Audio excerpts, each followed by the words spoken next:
ತಾಯಿ ಮತ್ತು ಮಗಳ ಒಂದು ಮನೋರಂಜನೆಯ ಕಾರ್ಯಕ್ರಮದೊಂದಿಗೆ ಈ ಕಾರ್ಯಕ್ರಮ ಆಯೋಜಿಸಬೇಕಂತೇಳಿ ಮೊನ್ನೆ ತಾನೇ ಒಂದು ನಮ್ಮೆಲ್ಲ ಎಲ್ಲ ಆತ್ಮೀಯ ಕೂತ್ಕೊಂಡು ಎಲ್ಲ ಸ್ನೇಹಿತರ ಕೂತ್ಕೊಂಡು ಎಲ್ಲರೂ ಚರ್ಚೆ ಮಾಡಿದಾಗ ಆ ಮಗುವಿಗೆ 12 ವರ್ಷ ಮತ್ತು ತಾಯಿ ಇವರು 2 ಜನ ಮತ್ತು ಅದೇ ದಿನ ಬೆಳಿಗ್ಗೆ 10 ಗಂಟೆಗೆ ಲಕ್ಷ್ಮೇಶ್ವರದ ಚಂಚಲಾಪೂರ್ಣಿ ಇರತಕ್ಕಂಥ ತಾಯಿ ಬನಶಂಕರಿ ದೇವಸ್ಥಾನದಾಗ ರಂಗೋಲಿ ಸ್ಪರ್ಧೆ ಇರ್ತೈತಿ.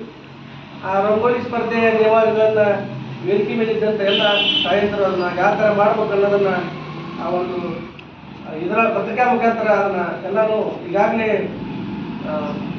ವಾಟ್ಸಪ್ ಮುಖಾಂತರ ಎಲ್ಲರಿಗೆ ಯಾವ ಥರ ಮಾಡ್ಬೇಕು ಅನ್ನೋದನ್ನು ತಿಳಿಸ್ಯಾರ. ಮಹಿಳಾ ದಿನಾಚರಣೆ ಎಷ್ಟು ಗ್ರ್ಯಾಂಡ್ ಆಗಿ ನಾವು ಮಹಿಳೆಯರು ಮಾಡ್ಕೊಂಡಿಲ್ಲ, ಎಲ್ಲಿ ಮಾಡಿಲ್ಲ. ಆದ್ರೆ ಅವ್ರ ಮಗಳ ಹೆಸರ ಮುಖಾಂತರ ನಮಗೆ ಇದನ್ನೆಲ್ಲ ಅನುಕೂಲ ಮಾಡಿಕೊಟ್ಟಾರ.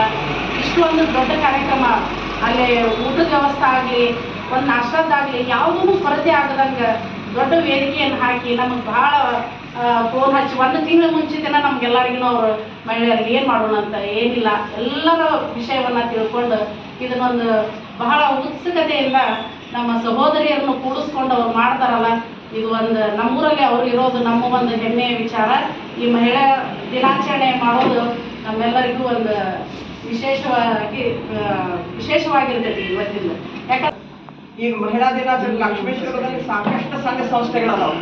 ಆದ್ರೆ ಇದಕ್ಕೊಂದು ಸಂಭ್ರಮದ ರೂಪ ಕೊಟ್ಟವ್ರ ಮಂಜಣ್ಣ ಮಾಗಡಿಯವರು. ಈಗ ನಮ್ಮ ಎಲ್ಲ ಸಾಕಷ್ಟು ಮಹಿಳೆಯರ ಸಂಘ ಅದಾವು. ಮಾರ್ಚ್ 8ರಿಂದ ಶುರು ಆದದ್ದು ಮಾರ್ಚ್ 31 ತನಕ ಆಚರಣೆ ಮಾಡ್ತಿರ್ತೀವಿ ನಾವು. ಅಂದ್ರೆ ಮಹಿಳಾ ತಿಂಗಳು, ಮಹಿಳಾ ವರ್ಷ, ಮಹಿಳಾ ದಿನಾಚರಣೆ, ಮಾರ್ಚ್ 8ರಿಂದ 31 ತನಕ ಆಚರಣೆ ತಮ್ಗೆ ಅನುಕೂಲ ಮಾಡ್ತಿರ್ತಾರೆ. ಆದ್ರೆ ಮಾರ್ಚ್ 8ಕ್ಕೆ ಮಾಡಕ್ ಶುರು ಮಾಡಿದವ್ರು ಮಂಜಣ್ಣ. ಅದಕ್ಕೊಂದು ವಿಶೇಷ ಕಾರಣ ಅಂದ್ರೆ ಮಗಳು ಹುಟ್ಟಿದ್ದಿನ ಒಂದು ವಿಶೇಷ ದಿನ ಅವ್ರ ಮಗಳು ಹುಟ್ಟಾಳ. ಅದು ಒಂದು ಕಾಲಿತ್ತು, ಹೆಣ್ಣು ಹುಟ್ಟಿದ್ರು ಹುಟ್ಟಿದ್ರು, ಅದನ್ನೆಲ್ಲ ಅವ್ರು 100 ಸುಳ್ಳು ಮಾಡಿಬಿಟ್ಟ.